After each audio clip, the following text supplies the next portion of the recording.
তাহলে তালি আর খালি আমরা জানি। এবার আমরা রবীন্দ্র নৃত্য আমরা পড়ি তো। তাহলে রবীন্দ্র নৃত্য কাকে বলে সবাই একসঙ্গে বলো। রবীন্দ্রনাথে গানের সহিত থাকে গভীরতা অনুযায়ী সৃজনশীল নৃত্যকে আমরা কি বলি রবীন্দ্র নৃত্য বলি। ঠিক আছে, আমরা কাহার বা তাল সম্বন্ধে বলবো। সবাই একসঙ্গে বলো। কাহার বা তাল কত মাত্রা? 8 মাত্রা।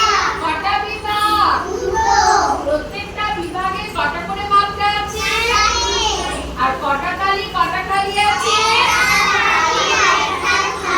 লাইনটি কি তাল? আর ছন্দ কি আছে? 4টা। হ্যাঁ, তাহলে কাহার বা তালে কত মাত্রায় তালি শিখিয়েছি? 1 মাত্রা। আর কত মাত্রায় খালি শিখিয়েছি? 5 মাত্রায়। আমরা কিভাবে কাহার বা তাল বলি? সবাই একসঙ্গে হাতে বলো।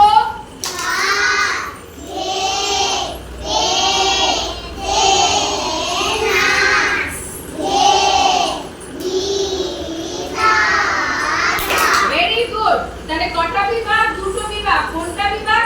এটা একটা বিভাগ, এটা একটা বিভাগ, আর এটা ক্রম।